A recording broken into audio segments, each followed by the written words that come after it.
오늘 함께 교제할 성경 말씀은 요한복음 17장이 되겠습니다.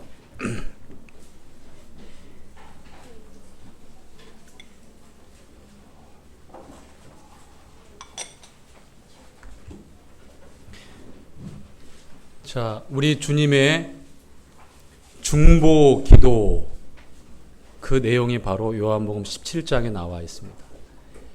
이 17장, 다시 말하면 이제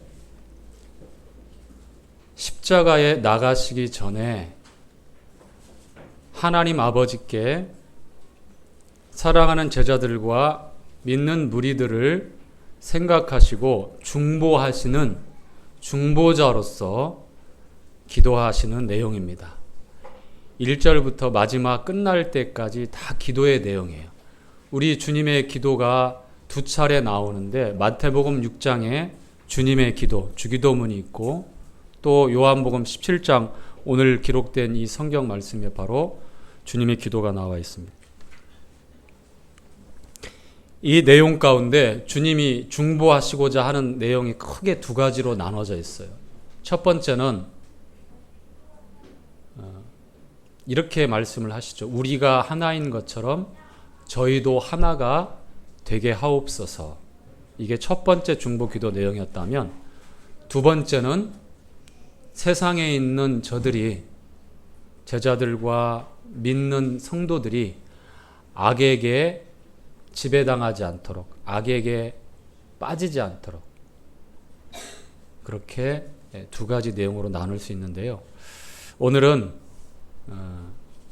주님께서 하나가 되게 해 주시라고 중보하시면서 기도하신 내용에 대해서 어떻게 하나를 말씀하고 있는지, 그렇게 저희들에게 가르쳐 주고 계시는지 몇몇 성경 말씀을 찾아가면서 함께 교제해 보도록 하겠습니다. 자, 요한복음 17장 1절부터 5절까지 읽고요. 그 다음에 군데군데 성경 말씀을 보면서 함께 교제하도록 하겠습니다. 함께 읽도록 하겠죠. 예수께서 시작. 예수께서 이 말씀을 하시고 눈을 들어 하늘을 우러러 가라사대 아버지여 때가 이르렀사오니 아들을 영화롭게 하사 아들도 아버지를 영화롭게 하게 하옵소서. 아버지께서 아들에게 주신 모든 자에게 영생을 주게 하시려고 만민을 다스리는 권세를 아들에게 주셨음이로소이다. 영생은 곧 유일하신 참 하나님과 그의 보내신 자 예수 그리스도를 아는 것이니이다. 아버지께서 내게 하라고 주신 일을 내가 이루어 아버지를 이 세상에서 영화롭게 하였사오니 아버지여 창세전에 내가 아버지와 함께 가졌던 영화로서 지금도 아버지와 함께 나를 영화롭게 하옵소서. 자, 주님께서는 성육신 하셔서 아버지 앞에 창세전에 함께 가졌던 그 영화를 말씀하시면서, 이 영화라고 하는 것은 무비 아니에요. 비할 수 없는 찬란함입니다. 하나님의 영광을 나타내는 것인데, 오직 하나님께 속해 있는, 그리고 그 비춤을 따라서 우리들이 앙망할 수 있는 그러한 내용인데요. 이 영화로움은 창세 전에 이미 우리 주님께서 아버지와 함께 그 영화 가운데, 영화로움 가운데 영화로운 분으로 계셨음을 증거하고 계시고요. 그리고 이제 죄 있는 종의 형체, 죄에 오염되어 있는 타락한 이 죄인의 모습인 이 육신을 입고, 죄는 없으시지만 그 형상은 우리와 똑같은 혈과 육을 입고 이 땅에 말씀이 육신이 되어 오셨다고 하셨을 때에 그 육신, 이 종의 형체를 입고 이 땅에 사람의 몸을 입고 오셨죠. 그러면서 이제 이렇게 기도하셔요. 창세전에 가졌던, 아버지와 가졌던 그 영화로 이제 아들도 함께 영화롭게 하옵소서라고 이렇게 기도하십니다. 이 요한복음 17장 중보자로서 주님께서 기도하시게 된 배경은요, 16장에 나와 있는 내용, 끝나는 내용을 우리가 살펴보면 알 수 있어요. 어떤 내용입니까? 이렇게 16장 끝날 때 이렇게 말합니다. 이것을 너희에게 이름은 너희로 내 안에서 평안을 누리게 하려 함이라. 세상에서는 너희가 환난을 당하나 담대하라. 내가 세상을 이기었노라 하시니라. 주님께서는 제자들이 장차 이 세상 가운데서 당할 환난에 대해서 말씀을 하셔요. 이 환난을 피할 수가 없습니다. 자, 이어지는 말씀에 보면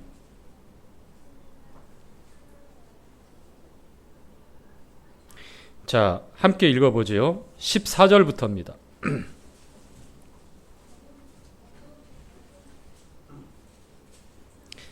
함께 읽죠. 내가 아버지의 시작. 내가 아버지의 말씀을 저희에게 주었사오매 세상이 저희를 미워하였사오니 이는 내가 세상에 속하지 아니함 같이 저희도 세상에 속하지 아니함을 인함이니이다. 자, 이렇게 기도하시고 있는 내용대로 저희에게 말씀을 주셨는데 이 말씀을 받은 이 제자들과 따르는 성도들은 세상이 저들을 미워할 것이다라고 말씀을 하고 있어요. 왜냐하면 내가 세상에 속하지 않은 것처럼 저희 또한 아버지의 말씀을 받은 저희 또한 세상에 속해 있지 않기 때문에 자기 것이 아니기 때문에 세상은 당연히 미워하게 되어 있다. 그러면서 주님께서 중보하고 있는 내용이에요. 여기에 굴복하지 말 것을. 이어지는 15절 말씀 계속 읽어볼까요? 내가 시작. 내가 비옵는 것은 저희를 세상에서 데려가시기를 위함이 아니요 오직 악에 빠지지 않게 보존하기를 위함이니이다. 자, 어떻게 하신다고요? 저들이 환난을 당하고 세상에서 미움을 받기 때문에 저희들을 구원하기 위해서 지금 당장에 데려가실 수도 있지만 그러나 이 땅 가운데 남겨두신 즉 하나님의 아버지의 뜻을 이루시기 위해서 이 땅에 오셨고 그 뜻을 이루신 우리 주님의 분부와 명령을 또 예루살렘과 온 유대와 사마리아와 땅 끝까지 이르러 증인이 되어서 주님의 증인이 되어서 성취해야 될 맡겨주신 그 일들이 있습니다. 교회를 이루고 교회를 통하여 하나님을 영화롭게 하고 그 생명의 영광스러움을 나타내는 그 고귀한 일들을 위해서 이 세상에 남겨두시기를 그렇게 원하셨습니다. 구원 받을 때마다 바로바로 데려가신다면 미움도 받지 않고 환난도 당하지 않을 텐데 그러나 이 땅에서 구원받은 성도들은 세상으로부터 이제 미움을 받는다. 세상에 속해 있지 않기 때문에 우리가 받는 따가운 눈총과 편견과 그리고 때에 따라서는 손해까지 감수해야 되는 그러한 일들. 2000년의 교회 역사를 돌이켜보면 교회가 핍박을 당하지 않은 적이 없어요. 이 세상 속에 살아가면서 하나님의 자녀들이 그렇게 핍박을 당하지 않은 적이 없습니다. 그런데 여러분 가만히 우리의 삶을 돌아보십시오. 사도 바울은 디모데에게 무릇 그리스도 예수 안에서 경건하게 살고자 하는 자마다 핍박을 받으라라고 말씀을 하잖아요. 근데 저는 제 삶을 가만히 돌이켜봐도 그렇고 우리 주변에 일어나는 신앙생활이라고 하는 간증이라고 하는 그런 것들을 곰곰이 생각해 보면서 세상에서 미움을 받기는커녕 세상에서 존경을 받기 위해서 세상에서 나의 품위를 유지하기 위해서 핍박을 두려워하고 그래서 세상과 함께 동화되어서 세상을 닮아가고 있지 않은가라는 그런 두려운 질문을 하게 됩니다. 주님께서도 인자가 올 때에 믿음을 보겠느냐라고 한탄하셨습니다. 주님이 가까이 곧 문 앞에 이르렀다고 하는 사실은 우리 중에 누구도 부인하지 않을 겁니다. 그런데 분명히 내일은 올 것이고 오늘과 별반 다름없이 나는 그렇게 생각하고 나는 그렇게 내가 세운 목적을 위해서 그렇게 살아갈 것입니다. 우리는 이제 가을이라고 하는 계절에 접어들어서 여름에 힘들고 또 땀 흘려야 되는 그 시간을 어떻게 성실하게 보내느냐에 따라서 가을은 추수의 계절도 될 수 있고 반대로 혹독한 겨울을 두려워하고 걱정해야 될 계절이 될 수도 있습니다.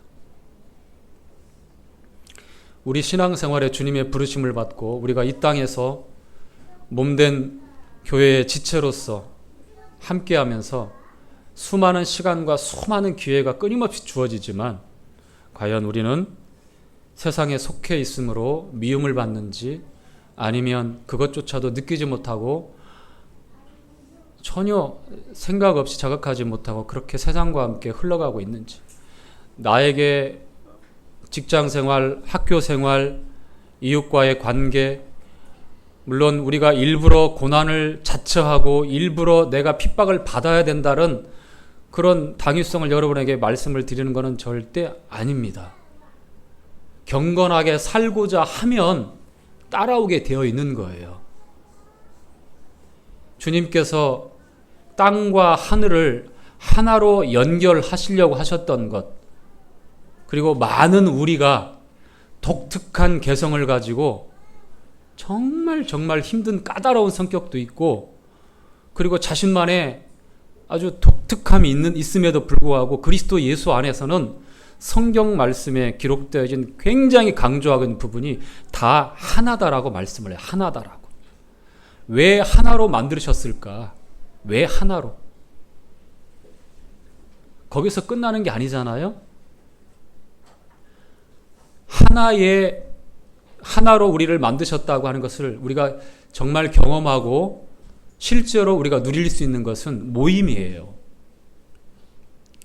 히브리서에 모이기를 패하는 자들의 어떤 습관과 같이 하지 말고 그날이 가까움을 볼수록 더욱 모이기를 힘쓰라고 하신 그 까닭이 뭐냐면요, 우리 주님께서 고난을 받으시고 피 흘리셔서 영원한 속죄를 이루시고 하나님과의 단절되어 있었던 그 생명을 이제 영생에 이르는 길을 중보자가 되셔서 다리가 되어주시고 이제 본드처럼 아주 강력하게 연합되어져서 하나로 만드신 까닭이 바로 이 교회를 위해서였고, 이 교회 안에서 하나로 만드신 진정한 이유와 목적을 우리로 하여금 경험하고 그 간증을 나눌 수 있도록 하신 거예요.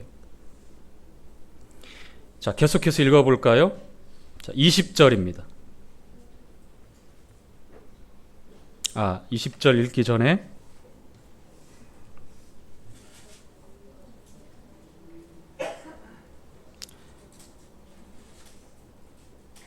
자, 21절부터 봐야 되겠습니다. 자, 아버지께서 시작. 아버지께서 내 안에 내가 아버지 안에 있는 것 같이 저희도 다 하나가 되려 우리 안에 있게 하려 세상으로 아버지께서 나를 보내신 것을 알게 하옵소서. 자, 세상이 예수님은 구세주이며 하나님의 아들이고 이 세상에 하나님께서 보내신 독생자라고 알게 되는 것은 우리가, 교회가 하나로 되어졌을 때, 하나인 것을 나타내었을 때에, 저들에게 그렇게 보여졌을 때에 세상이 알게 된다고 하는 거예요. 주님은 내가 아버지 안에, 아버지가 내 안에 있음을 말씀하셔요. 이거 삼위일체에 대해서 말씀을 하고 있잖아요. 자, 창세기 1장 26절에 보니까 우리가 우리의 형상대로 사람을 만들자라고 말씀을 하죠. 그렇죠? 거기서 우리라고 하는 복수 엘로힘이 등장하는데 바로 하나님이 아버지와 말씀과 성령으로 계심을 나타내고 있는 아주 정확한 표현이에요. 우리가 우리의 형상대로, 눈, 코, 입 어떤 외모보다는 주님의 신격 있죠. 뭐 도덕성, 영적인 어떤 그런 부분들을 말씀을 더 하신 것인데, 하나님은 아버지와 말씀과 성령 삼위로 계셔요. 그런데 한 분이십니다. 논리적으로 이성적으로 이것을 설명해낼 수는 없지만 성경이 그렇다라고 계시하고 있어요. 과학이 풀 수 없는 문제입니다. 삼위일체의 하나님은 우리 이성적으로 우리 뇌가 이해할 수 없다고 해서 믿지 못할 교리가 아닙니다. 그런 하나님이라면 우리 뇌, 이 지방덩어리로 이루어진 이 뇌 안에 갇혀 사는 하나님일 뿐이잖아요. 사람들이 마음대로 생각하고 고안해낼 수 있는 그런 하나님이 아니지 않습니까? 전능하신 하나님이죠. 영광의 왕이시죠. 창조자 하나님입니다. 무에서 유를 만드신 분, 영원부터 계신 분, 시간의 시작도 끝도 없는 영원이라고 하는 개념. 이해가 안 가요. 요한일서 5장 7절에 우리 개역성경에는 그 말씀이 삭제되어졌는데요. 하늘에서 증거하는 분이 세 분이 계시니 아버지와 말씀과 성령이시라. 또한 이 세 분이 한 분이시니라. 라는 영어 성경에 정확히 그렇게 기록이 되어 있어요. 그런데 이 말씀은 누락되어 있습니다. 물론 삼위일체를 말씀하고 있는 많은 그런 성경 기록들, 그것을 근거로 내세울 수 있는 말씀들이 많죠. 요한복음 1장에도 태초에 말씀이 계시니라. 이 말씀이 하나님과 함께 계셨으니 이 말씀은 곧 하나님이시라. 말씀이 육신이 되어 우리 가운데 거하심에 누구예요? 예수님이잖아요. 예수님이 하나님이라는 거. 근데 골로새서 1장에다 보니까 예수님은 보이지 않는 하나님의 형상이라고 그랬어요. 영이신 하나님은 우리가 생각하거나 느낄 수 없어요. 증명해낼 수 없단 말이에요. 하나님은 영이시라고 그러잖아요. 그런데 우리가 직접 보고, 실제로 보고, 듣고, 주목하여 손으로 만진 바 되었던 성육신하신 하나님 바로 예수님이셨잖아요. 생명의 말씀이잖아요. 그렇죠? 요한일서 1장에 기록한 대로. 다시 한번 말씀드리지만요. 필립이 아버지를 보여달라고 했을 때에 아직까지 모르겠느냐. 나를 본 자는 아버지를 보았거늘. 요한복음 14장에 주님 그렇게 증거하시잖아요. 아버지가 내 안에, 내가 아버지 안에 있음을 믿으라. 잘 믿어지지 않느냐? 그러면 내가 행하는 이 성령의 능력, 하나님의 능력을 통해서 일어나는 이 기적들, 이 일들을 통해서 하나님을 발견하라라고 그렇게 말씀을 하고 있잖아요. 자, 하나님은 한 분이세요. 삼위로 계시지만 하나입니다. 자, 21절 한번까지 22절까지 한번 읽어볼까요? 시작. 내게 주신 영광을 내가 저희에게 주었사오니 이는 우리가 하나가 된 것 같이 저희도 하나가 되게 하려 함이니라. 자, 하나. 계속해서 우리 주님께서 중보하시는 기도 가운데 이 하나됨을 강조하고 있습니다. 사람들은요, 어떤 이념이나 어떤 그런 숭고한 그런 마음으로도 하나가 될 수가 없어요. 결혼을 하나로 된다라고 하는 결혼 제도가 두 사람이 하나가 된다고 하잖아요. 하나가 되던가요? 정말 어렵습니다. 안 됩디다. 사람 사는 세상에서 사람의 방법과 사람의 노력과 어떤 숭고한 이념이 주어져도 하나가 될 수 없어요. 눈만 뜨면 싸우는 정치인들, 어떻게든 그 기득권을 쟁취하기 위해서 얼마나 미워하고 그 불타는 적개심을 그냥 표출하면서 막말을 해댑니까? 정말 정치의 현실이 너무너무 지금 답답하고요. 아예 그래서 그 눈을 돌리고 안 들으려고 합니다. 여야의 지역 간, 이념 간, 계층 간 하나가 될 수가 없어요. 어느 나라든 어느 지역이든 어느 사회의 구성원이든 사람들이 거하는 곳에서는 어떤 방법으로 하나가 될 수가 없습니다. 주님이 중보하신 것, 자연스럽게 하나가 될 수 있었다고 하면 이런 중보 기도를 안 하셨을 겁니다. 하나님은 한 분이시요 하나님과 사람 사이에 중보도 한 분이시니 곧 사람이신 그리스도 예수님이시라고 디모데전서 2장 5절에 기록하고 있죠. 중보라고 하는 것은 하나가 될 수 없는 그런 관계와 상황을 하나로 만드시기 위해서 중보자가 필요한 겁니다. 미디에이터, 중재자가 필요하신 거예요. 예수님을 우리는 대제사장이라고 얘기하잖아요. 그렇죠. 구약의 이스라엘 백성들에게 율법이 주어지고 그 율법을 통해서 제사를 통해서 하나님과 하나로 되기 위해서 하나님 거룩하신 하나님과 이스라엘 백성들이 하나로 될 수 있다라고 하는 건 정말 상상할 수 없는 기대와 바람입니다. 그런데 제사장들을 통해서 그 일을 가능하도록 그렇게 그림자로 보여주셨던 게 구약의 각종 제사예요. 그 중심에 하나님과 백성들 사이에 제사장이 있었어요. 특별히 대제사장이 있었죠. 히브리서 3장 1절에 그러므로 하늘의 부르심을 입은 거룩한 형제들아 우리의 믿는 도리의 사도시며 대제사장이신 예수를 깊이 생각하라. 예수님이 왜 중보하시고 대제사장으로서 아버지 앞에 이와 같은 기도를 드리고 계시는지. 자, 에베소서 말씀을 한번 보도록 하겠습니다. 에베소서 4장입니다.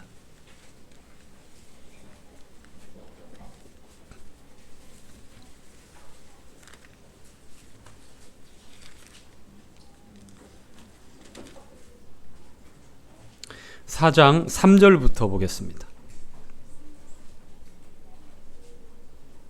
함께 읽죠. 6절까지 네 구절 함께 읽죠. 3절부터 평안에 시작. 평안에 매는 줄로 성령에 하나 되게 하신 것을 힘써 지키라. 잠깐만요. 자, 평안에 매는 줄로 성령에 하나 되게 하신 것을 어떻게 하라고요? 하나가 되기 위해서 노력하라고 한 말씀이 아니죠. 하나가 되도록 한번 노력해봐가 아니죠. 이미 하나라고 선언을 하신 거예요. 왜 그렇죠? 교회라고 하는 것은 몸이라고 그랬잖아요. 머리 대신 예수 그리스도와 연합되어져 있는 몸은 하나예요. 아무리 고린도교회 성도들이 당을 짓고 육신적인 그런 선택을 해서 나는 게바파, 바울파, 아볼로파, 나는 그리스도파 해서 그 육신적인 선택을 해서 그런 참 답답한 상황을 만들어도 변하지 않는 것은 그렇게 생각하고 그렇게 잘못된 분별을 하고 있을지라도 너네들은 하나다라고 말씀을 해요. 왜요? 많은 우리가 한 떡에 참여하는데 한 몸이기 때문에 그렇다라고 고린도전서 10장 17절에 그렇게 말씀하고 있잖아요. 많은 우리가 한 몸입니다. 그래서 한 떡에 참여한다라고 말씀하잖아요. 많은 우리가 한 떡에 참여한다. 예배 드릴 때 우리가 한 떡에 참여하는 것이 바로 그런 의미예요. 우리가 하나라고 하는 것을 예배 드릴 때 우리가 더 생각을 하는 겁니다. 아, 나는 주님과 함께 되어져 있는 주님의 몸의 지체 일부인 한 몸이구나라는 것을 떡을 뗄 때마다 기억하는 겁니다. 주님의 고난을 생각하고 떡을 뗄 때마다 주님이 나를 위해서 이렇게 찢기셨구나. 떡을 뗄 때마다 아, 주님은 하늘로부터 내려진 생명의 영생의 양식이구나. 영생의 근거와 내용과 전부는 바로 예수 그리스도구나라는 것을 떡을 뗄 때마다 우리가 기억을 해야 돼요. 만찬이 그래서 중요한 겁니다. 자, 이미 우리는 하나입니다. 우리가 구원받고 주님 안에 들어오면 그리스도 안에서는 자유자나 종이나 남자나 여자나 빈부귀천 남녀노소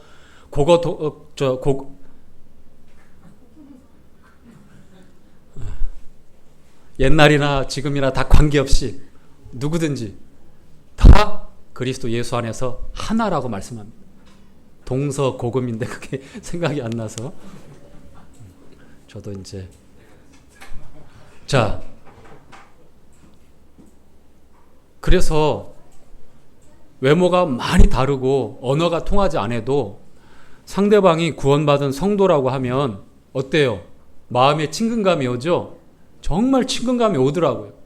생전 처음 보는 사람인데도 불구하고 그 사람이 교제에 입맞춤이 되어지고 구원받은 성도로서 믿음의 일치가 이루어지면 마음에서 굉장히 뭐라고 그럴까요? 친근감이 와요. 저만 그런가요? 고개 끄덕끄덕 아는 사람들을 한번 구원 점검해 보십시오. 당연히 그래야 돼요. 그게 하나이기 때문에 그렇게 그런 마음이 있어요. 왜 그런 줄 아세요? 자, 4절부터 볼게요. 자, 4절부터 시작. 몸이 하나예요. 성령이 하나이니 이와 같이 너희가 부르심의 한 소망 안에서 부르심을 입었느니라. 주도 하나이요. 믿음도 하나이요. 침례도 하나이요. 하나님도 하나이시니 곧 만유의 아버지시라. 만유 위에 계시고 만유를 통일하시고 만유 가운데 계시도다. 자, 이유를 알겠습니까? 성령도 믿음도 침례도 아버지도 우리 주님도 다 몇 개라고요? 수사로 하는 것보다 그냥 하나, 원, 하나. 자, 히브리서 2장 말씀에 이런 말씀이 있죠. 거룩하게 하시는 자와 거룩하게 함을 입은 자들이 다 하나에서 난지라. 영어 성경에는 다 하나이니라. 그래서 주님께서 우리를 대하셔서 어떻게 불러주신다고요? 형제라 부르시기를 부끄러워하지 않으신다라고. 저는 죽을 때까지 이 말씀을 읽을 때마다 저는 황송해서 어쩔 줄을 몰라 할 것 같아요. 어떻게 감히 전능하신 창조자 우리 주님이, 나를 위해서 죽으시고 부활하신 우리 주님이 정말 벌레보다도 못하고 죽은 개 같은 나를 형제라고 불러주실까? 한 분이신 하나님에게서 태어났기 때문에 우리가 거듭난 것이 썩어질 씨로 되었습니까? 혈과 육으로 되었습니까? 사람의 뜻으로 되었습니까? 오직 하나님께서 하나님으로부터 태어났죠? 성령으로 거듭났죠? 하나님에게서 말씀으로 태어났기 때문에 형제라고 부르시기를 부끄러워하지 않는다고 합니다.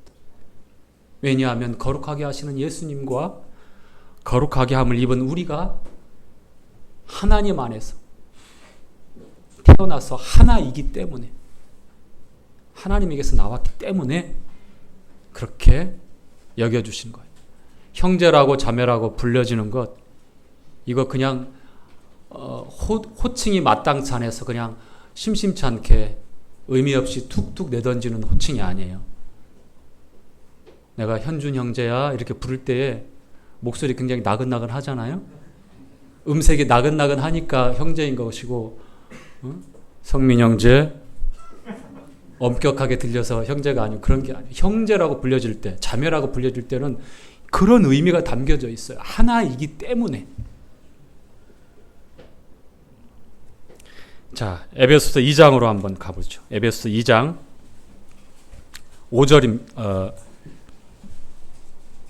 11절부터 보겠습니다. 자, 11절부터 자, 끝까지 한번 읽어 가보죠. 그러므로 시작. 그러므로 생각하라. 너희는 그때의 육체로 이방인이요 손으로 육체에 행한 할례당이라 칭하는 자들에게 무할례당이라 칭함을 받는 자들이라. 그때 너희는 그리스도 밖에 있었고 이스라엘 나라 밖에 사는 사람, 약속의 언약들에 대하여는 외인이요 세상에 소망이 하나님도 없는 자이더니 이제는 전에 멀리 있던 너희가 그리스도 예수 안에서 그리스도의 피로 가까워졌느냐. 자, 거기까지 잠깐만요. 그러므로 생각하라. 뭘 생각해야 됩니까? 우리의 허물과 죄로 죽었던 너희를 주님이 살리셨는데 어떻게 살리셨어요? 함께라고 하는 2장 처음에 시작되는 together, 연합이라고 하는 거예요. 로마서 6장에 나와 있는 말씀대로 함께 생각하는 겁니다. 우리는 허물과 죄로 죽었고 그리고 소망이 없었고 약속이 없었어. 외인이고 이방인이었어. 그렇죠? 생각을 하지 않으면 안 돼요. 대제사장이신 주님을 깊이 생각하라고. 저는 신앙생활에 두 가지 원칙을 항상 사용하고 있어요. 첫 번째가 생각하는 것, 두 번째가 바라보는 것. 자, 따라서 합시다. 생각하고 바라보라. 왜 그렇죠? 누구를 생각하고 누구를 바라보는 거예요? 자, 히브리서 3장에 우리 읽었 말씀대로 대제사장, 우리 신앙 고백에 사도가 되시는 대제사장 예수 그리스도를 깊이 생각하는 겁니다. 중보자, 중재자. 그리고 12장에 오면 믿음의 창시자여 완성자이신 예수를 어떻게 하라고요? 바라보라. 왜 그렇죠? 왜 그렇습니까? 목적이고 방법이고 내용이에요. 우리의 신앙생활의 시작과 끝이 바로 바라보는 것으로 되어지는 겁니다. 민수기 17장에도 민수기에도 보니까 19장에 자, 노뱀 장대에 달아서 어떻게 했어요? 바라보라고 한 이유가 뭐죠? 살리기 위해서. 우리의 회복도 마찬가지예요. 고민하고 문제를 끌어안고서 그거에 전전긍긍할 게 아니라 주님을 바라봐야 돼요. 십자가에 달리신 주님을 바라보는 것뿐만 아니라 완성하시고 승리하신 부활의 영광의 주님을 바라봐야 돼요. 또한 우리를 죄와 상관없이 두 번째 오실 때는 우리를 데리러 오실 주님을 바라봐야 돼요. 자, 한 번 더 따라서 해볼까요? 생각하고 바라보자. 제 카톡에 있는 거예요. 자, 계속해서 2장 몇 절까지 읽었죠? 13절부터 하면 14절부터 14절 시작. 그는 우리의 화평이신지라 둘로 하나를 만드사 중간에 막힌 담을 허시고. 자, 우리의 화평 되신 주님, 그쵸? 우리의 화평 되신 주님. 우리가 하나님과 등지고 살았던, 그리고 절대 다다를 수 없는 우리 사람 편에서 죄 때문에, 그런데 둘을 하나로 만들어요. 여기서 이방인과 유대인이라고 하는 절대로 좁힐 수 없는 간격과 차이가 분명히 존재합니다. 그래서 오죽했으면 개, 돼지처럼 여김을 받았겠어요. 여전히 구원받은 성도임에도 불구하고 이방인들이 구원받기 위해서 베드로가 가서 복음 전했는데 그것마저 못마땅해가지고 막 힐난하는, 그게 보통 생각이 아니, 그것이 1500년 동안 아주 고정화된 거예요. 유대인들의 사고방식에는. 그런데 유대인이나 이방인이나 자유자나 종이나 남자나 여자나 상관이 없이 다 하나로 만드시는 게 주님의 계획이잖아요. 하나. 그것이 몸이라고 하는 교회예요. 교회. 자, 15절 시작. 원수된 것 곧 의문에 속한 계명의 율법을 자기 육체로 폐하셨으니 이는 이 둘로 자기의 안에서 한 세 사람을 지어 화평케 하시고 또 십자가로 이 둘을 한 몸으로 하나님과 화목하게 하시려 하심이라. 원수된 것을 십자가로 소멸하시고 또 오셔서 먼 데 있는 너희에게 평안을 전하고 가까운 데 있는 자들에게 평강을 전하였으니 이는 저로 말미암아 우리 둘이 한 성령 안에서 아버지께 나아감을 얻게 하려 하심이었더라. 자, 거기까지. 아직까지 교회의 몸으로 하나가 되지 않으신 분이 있으시죠? 아버지 하나님께서 나와 하나가 되자고, 내가 아버지 안에 있고 아버지가 내 안에 있고 저희로 다 하나가 되게 하기를 원하신다는 그 중보 기도를 따라 여전히 그것은 유효합니다. 보좌 우편에서 우리를 중보하고 계셔요. 주님을 영접하시고 하나가 되어셔야 합니다. 자, 나머지 부분까지 읽지요. 19절. 그러므로 시작. 그러므로 이제부터 너희가 의인도 아니요 손도 아니요 오직 성도들과 동일한 시민이요 하나님의 권속이요 너희는 사도들과 선지자들의 터 위에 세우심을 입은 자라. 그리스도 예수께서 친히 모퉁이 돌이 되셨느니라. 그의 안에서 건물마다 서로 연결하여 주 안에서 성전이 되어가고 너희도 성령 안에서 하나님의 거하실 처소가 되기 위하여 예수 안에서 함께 지어져 가느니라.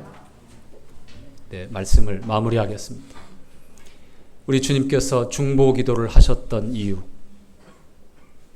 하나가 되게 하시기 위함입니다. 이것은 교회라고 하는 이 한 몸에, 주님의 몸에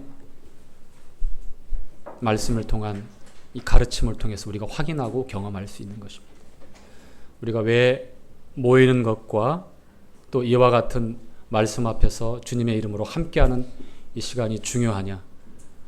우리를 하나로 만드셨다고 하는 사실을 기억하고 또 우리가 경험하고 또 이 땅에 나가서 우리가 하나인 것을 분명히 증거할 때에 예수 그리스도의 구세주 되심과 하나님의 아들 되심과 전능하신 하나님 되심을 증거할 수 있기 때문입니다. 다가오는 복음 집회가 있죠. 이 모든 것들이 바로 하나됨을 위해서 있습니다. 저는 넌지시 생각을 또 하나를 해보면 교회 안에서 하나됨을 방해하는 것들이 있습니다. 미움이라고 하는 것도 있을 수 있고요. 시기라고 하는 것도 있을 수 있고요. 경쟁이라고 하는 것도 있을 수 있어요. 다 육신적인 거잖아요. 그렇죠? 성령이 하나 되게 하신 것을 어떻게 하라고 그랬습니까? 이미 하나이기 때문에 하나가 되도록 노력하는 게 아니라 이미 하나예요. 그런데 이걸 지키기 위해서는 힘을 써야 됩니다. 모에게를 힘쓰라고 하는 것처럼 여러분 의지적으로 노력도 해야 됩니다. 그리고 나의 자존심을 다 챙기기 위해서 말 생각들도 절제 못하고 함부로 이렇게 하는 것도 조심해야 합니다. 우리는 다 허물이 있고 연약함이 있어요. 쉽게 넘어질 수 있습니다. 하나됨은 와르르 무너질 수가 있어요. 그래서 다시 추스리고 힘쓰려고 할 때에 2배의 힘이 들 수가 있습니다.